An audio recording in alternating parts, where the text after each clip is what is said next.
नंद सबसे छुपती छुपाती सीढ़ियों से ऊपर जाती है, भाभी के हाथ में रंग की थाल और अपनी नंद को देख। नंद जी सबसे नजर छुपाकर ऊपर कहाँ जा रही है? जब मैंने उनसे कहा कि मुझे रंग लगाने दो तब तो उन्होंने दरवाजा नहीं खोला। अब ये कहाँ जा रही है? पीछा करना पड़ेगा। इतना बोलकर मधु भी अपनी नंद का पीछा करती है और छत पर जाती है, जहां वो देखती है कि उसकी नंद अमन नाम के लड़के से अपने गालों पर रंग लगवा रही है। हैप्पी होली मेरी जान, अगले साल हम साथ में होली मनाएंगे। अच्छा, तो ये है वो लड़का जिसकी वजह से तुम किसी से रंग नहीं लगवा रही थी। आखिर आज मैंने तुम्हें रंगे हाथों पकड़ ही लिया। अब तुम देखना मैं क्या करती हूँ। शिल्पा अपनी भाभी की बातें सुनकर डर जाती है। आखिर ऐसी कौन सी मजबूरी थी कि शिल्पा ने इतना बड़ा राज सबसे छुपाया। आखिर अपनी नंद को रंगे हाथ पकड़ के अब आगे मधु क्या करने वाली थी और ये सिलसिला कब से चल रहा था? आइए ये सब जानने के लिए चलते हैं कहानी में।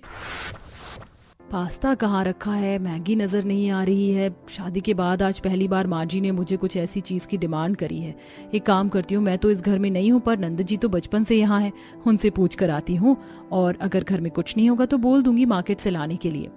मधु की शादी को अभी सिर्फ 2 ही महीने हुए थे, इसलिए वो ज्यादा कुछ घर के बारे में नहीं जानती थी और इसीलिए मदद मांगने के लिए अपनी नंद के कमरे में जाती है, जहां वो अपनी नंद को किसी के साथ वीडियो कॉल पर बात करते हुए देखती है। और जैसे ही मधु कमरे में आती है, शिल्पा फोन रख देती है और घबराई हुई अपनी भाभी से कहती है, अरे भाभी, आप यहाँ अचानक आने से पहले एक बार दरवाजा नॉक तो कर देती। शिल्पा, मैं तुम्हें आवाज लगाती हुई आई हूँ और तुम दरवाजा नॉक करने की बात कर रही हो। और तुम इतना भी क्यों डर गई जैसे कि कोई भूत देख लिया हो? और तुम फोन पर किससे बात करी थी जो मुझे देखते ही फोन हड़बड़ी में रख दिया? मैं क्यों भला किसी से डरने लगी? और रही कॉल पर बात की तो मैं अपने दोस्तों से बात करी थी। भूल गई क्या? बहुत जल्द होली आ रही है और मेरे कॉलेज में एक छोटी सी सेलिब्रेशन है होली की, तो हम सारे फ्रेंड्स बस उसी की डिस्कशन कर रहे थे। वैसे बोलिए, आप यहाँ क्यों आई अचानक? वो माँ जी चाहती हैं कि आज मैं उनके लिए मिक्स वेज पास्ता और नूडल्स बनाऊं, तो मुझे ना नूडल्स मिले ना पास्ता। जरा रसोई में आकर मेरी हेल्प कर दो और अगर नहीं है तो बाहर से ला दो। भाभी, सारा सामान रसोई में ही रखा है, आप बस आलसी हैं, कुछ करना नहीं चाहती। चलिए मैं आपको बताती हूँ आज सारे सामान कहाँ रखे होते हैं।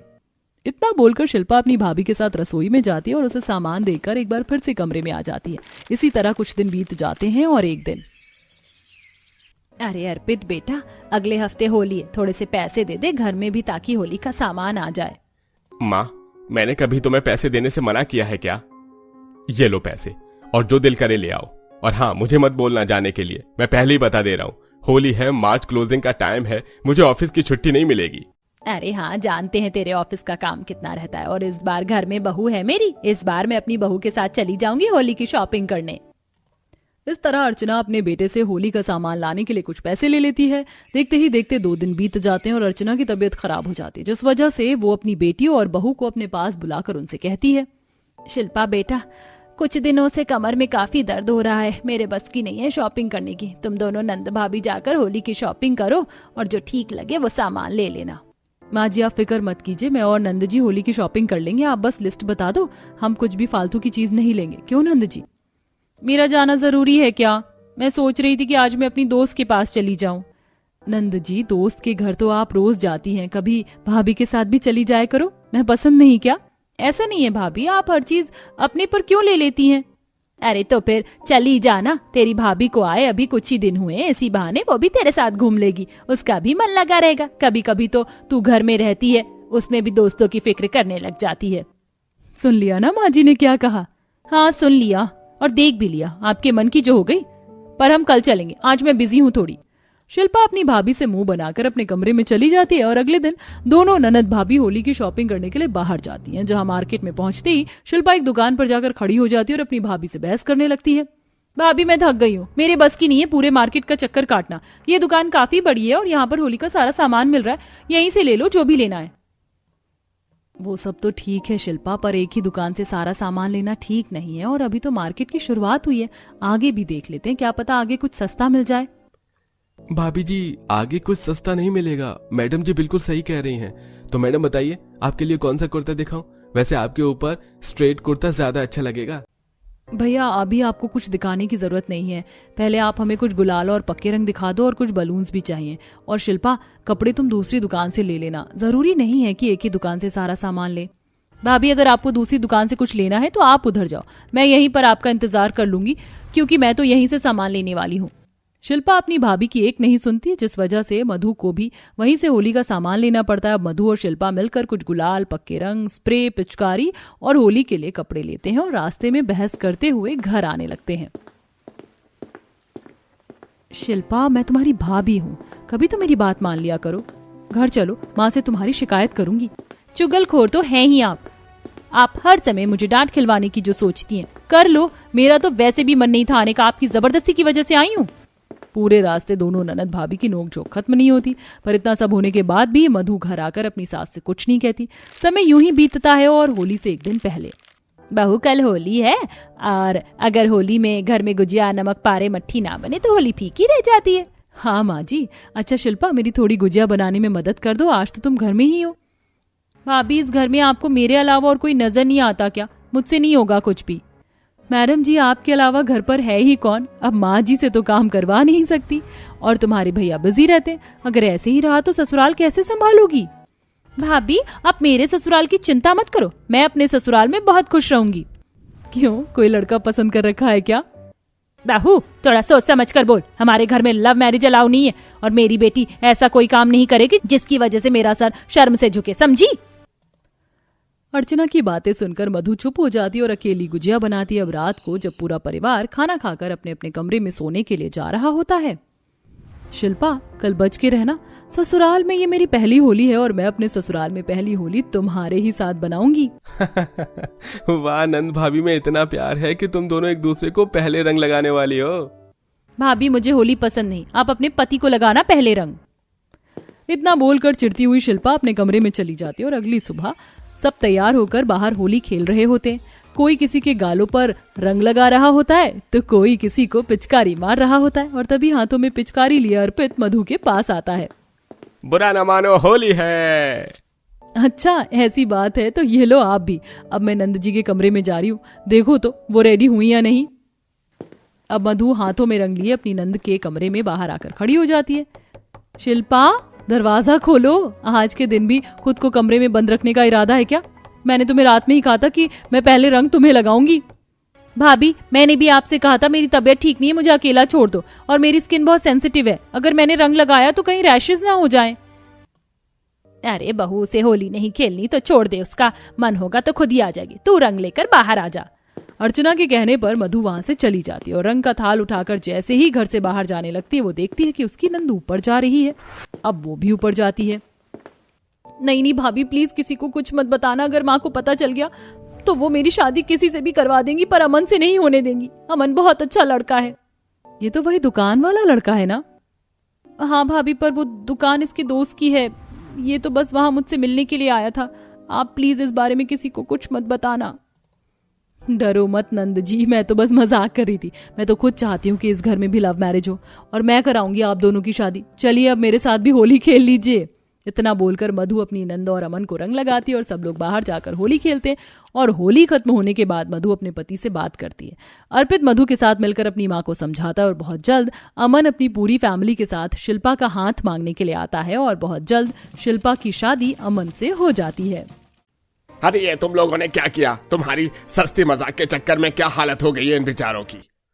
अंकल, हमें नहीं पता था कि हमारी मस्ती मजाक के चलते ये सब हो जाएगा। चुप करो तुम लोग, देखो मेरे बच्चे की क्या हालत हो गई, पूरा चेहरा इसका लाल लाल हो गया है। माँ, बहुत ज्यादा जलन हो रही है चेहरे पर। ये तुम लोगों ने क्या किया अपने दोस्त के साथ? ऐसा कौन करता है?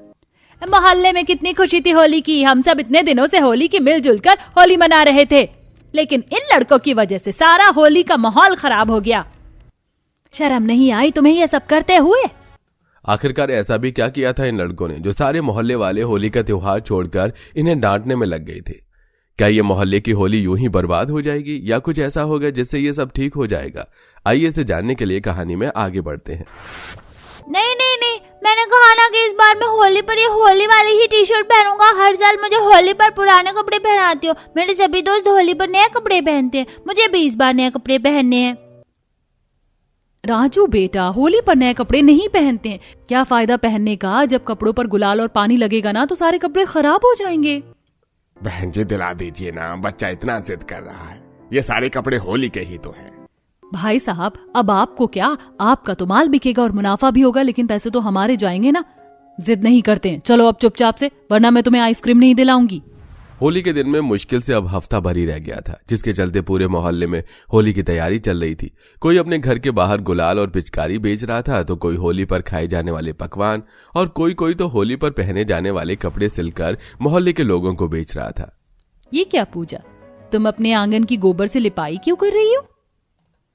पिछले साल होली पर देखा नहीं आंगन में कितना रंग फैल गया था। 3-4 महीने लगातार धोने पर जब जाकर निकला वो रंग, इसलिए अब मैं गोबर से लिपाई कर रही हूँ। अगर गिर भी जाएगा तो आसानी से निकल भी जाएगा। ये तो बड़ा कमाल का आइडिया। एक काम करती हूँ, मैं भी गोबर की लिपाई कर देती हूँ। हमारा तो मार्बल का फर्श है, एक बार कोई दाग लग जाए तो सालों तक नहीं जाएगा। हर जगह सिर्फ लाल नीला पीला ही गुलाल बिक रहा है। कब से अलग रंग के गुलाल देख रही हूँ, कहीं पर भी नहीं मिल रहे हैं। अरे मिलेंगे भी कैसे होली के त्योहार को, अब दिन ही कितने रह गए। ये लोग दुकान लगाते नहीं कि लोग जाकर सामान खरीदना शुरू कर देते हैं। मैं तो कह रही हूँ जो गुलाल मिल रहे हैं उन्हें ले लेते हैं, और बाकी का गुलाल तो हम घर में भी बना सकते हैं आटे की मदद से। मैं तो हर साल ज्यादातर खुद ही घर में गुलाल बनाती हूँ। अरे नहीं तो क्या, मेरे मायके में तो सब लोग घर में ही गुलाल बनाते हैं। बाहर के आर्टिफिशियल रंग भरे गुलाल से मुझे तो खुजली मच जाती है। लेकिन चलो कम से कम बच्चों की पिचकारी तो ले लेते हैं, वरना पूरा घर सर पर उठा लेंगे। मुझे भी चिंटू के लिए इस बार बैग और गन वाली पिचकारी लेनी है। महीने भर से जिद कर रहा है। लेकिन हाँ, गुब्बारे तो मैं उसे एक भी नहीं दिलाऊंगी। ये बच्चे गुब्बारे ले लेते हैं और पानी भर भर के फेंक के मारते हैं। पिछले साल किसी ने मेरे बच्चे के कमर पर खींचकर पानी का गुब्बारा मारा था, हफ्ते भर तक दर्द रहा था। मोहल्ले की बहुएं रिया और कोमल मिलकर दुकान से गुलाल पिचकारी वगैरह ले रही होती हैं कि तभी आसपास बने घर के छत पर खड़े बच्चे उन दोनों के ऊपर 3 से 4 पानी भरे गुब्बारे फेंक के मारते हैं। अरे आंटी कैसा लगा हमारा गुब्बारा? बुरा ना मानो, होली है। जल्दी जल्दी घर चले जाइए, वरना अभी तो सिर्फ 4 गुब्बारे पड़े हैं। थोड़ी देर में तो गुब्बारे की बरसात शुरू होने वाली है। बच्चों ने तो नाक में दम करके रख दिया है, अभी बताती हूँ इन्हें। अरे छोड़ो रिया, इन बच्चों के पीछे भागेंगे तो 4 बच्चे और आकर गुब्बारा मारेंगे। होली का समय है, ये सब तो होता ही रहता है। चलो अब घर चलते हैं, अभी तो होली के पकवान भी बनने हैं। सारा सामान लेकर रिया और कोमल अपने घर चले जाते हैं और अब कपड़े बदलकर आंगन में आ जाते हैं। वहीं बाकी बहुएं भी होली के पकवान बनाने का सामान लेकर आंगन में आ जाती हैं और वो सब मिलकर होली के पकवानों की तैयारी करने लगती हैं। मैं तो कह रही हूँ इस बार गुजिया के साथ साथ हम मालपुआ, मट्ठी और नमक पारे भी बनाते हैं। गर्मी का समय होगा तो साथ में दही भल्ले, आलू चाट और ठंडा ठंडा शरबत भी बनाएंगे। सबसे ज्यादा जरूरी तो गुलगुले और पकौड़े होते हैं, हम इसे कैसे भूल सकते हैं। अरे लिस्ट तो लंबी चौड़ी बना ली है, लेकिन हाथ पैर नहीं चला रही हो तुम लोग। जहां मोहल्ले की सभी बहुएं एक ही आंगन में बैठकर होली के तरह तरह के पकवान बना रही थी, तो वहीं दूसरी तरफ अरे शीतल, मैंने सुना है कि इस बार होली पर तू सबसे पहले अपने बॉयफ्रेंड से ही रंग लगवाएगी। और नहीं तो क्या, मैं तो सबसे पहले आकाश से ही रंग लगवाऊंगी। मैं भी सोच रही हूँ कि पुनीत को कहूँ, जब तक वो मुझे रंग नहीं लगाएगा तब तक मैं भी होली नहीं खेलूंगी। अरे भाई, होली तो भांग के बिना अधूरी है। मेरे दोस्त से मेरी बात हो गई है, भांग का इंतजाम वो कर देगा। इस बार तो पूरे मोहल्ले वालों को भांग पिलाकर नचवाएंगे। मैंने तो पक्के रंगों का भी इंतजाम कर दिया है। इस बार तो कॉलोनी वाले सभी लड़कों को ना पक्के रंग से रंग दिया, तो मेरा नाम भी रोहन नहीं। पूरे मोहल्ले में चारों तरफ होली की तैयारी चल रही थी। ऐसे ही 3 से 4 दिन गुजर जाते हैं और आज आखिरकार वो दिन आ जाता है जिस दिन का सबको इंतजार था। बुरा न मानो, होली है। होली मुबारक हो तुम सबको। अरे वाह, इस गुलाल से तो काफी अच्छी खुशबू आ रही है। लगता है इसे तुमने घर पर बनाया है। और नहीं तो क्या, चलो अब चलकर सब कुछ खा पी लेते हैं। सुबह से घर के कामों में लगे हुए, अब थोड़ी पेट पूजा भी हो जाए। मोहल्ले की बहुएं एक दूसरे को गुलाल लगाकर होली की मुबारकबाद करती हैं और अब सब जाकर होली के पकवान खाते हैं। वहीं दूसरी तरफ अरे भाई भाई भाई भाई भाई, दूर से मुझे पता है तेरे हाथों में पक्के रंग है। अब साले हमने प्लान बनाया था दूसरों को पक्के रंग लगाने का, और तुम मुझे ही रंग लगा रहे हो। अरे भाई, पक्का रंग नहीं है, तू भी ना, तेरा भाई हूं मैं, तेरे साथ थोड़ी ना ऐसा करूंगा। अरे यार, मैं तो सारे गुब्बारे ही खत्म हो गए। चल अब गुब्बारे लेकर आते हैं। पहले मैं अपने पिचकारी में पानी भर लूं, फिर चलते हैं गुब्बारे लेने के लिए। जहां मोहल्ले में चारों तरफ सब लोग होली खेलने में एक दूसरे को पिचकारी मारने में लगे हुए थे, तो वहीं मोहल्ले के अंकल और आंटी भांग के नशे में चूर होकर होली के गानों पर नाच रहे थे। अरे रंग बरस भीगे चुनर वाले, रंग बरस बलम पिचकारी जो तूने मुझे मारी, तो सीधी सादी छोरी शराबी हो गई। बिना उसे रंग लगाए। जोगी जी वाह जोगी जी, ये फागुन लौट ना आए। जोगी जी वाह जोगी जी। जहां चारों तरफ खुशियों का माहौल छाया हुआ था तो वहीं एक तरफ, पर ये गुलाल सही तो है ना? पक्के रंग तो फिर भी कुछ दिनों में हट जाते हैं, लेकिन ये मुझे ज्यादा सही नहीं लग रहे।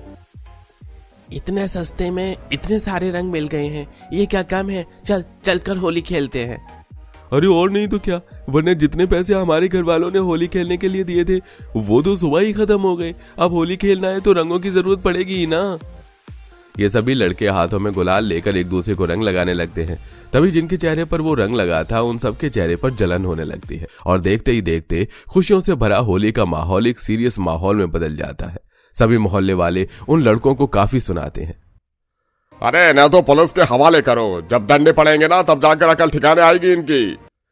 अंकल हमें नहीं पता, ये तो हमने सस्ते दाम के चलते खरीद लिए। अगर हमें पता होता कि इसमें मिलावट है हम क्यों खरीदते।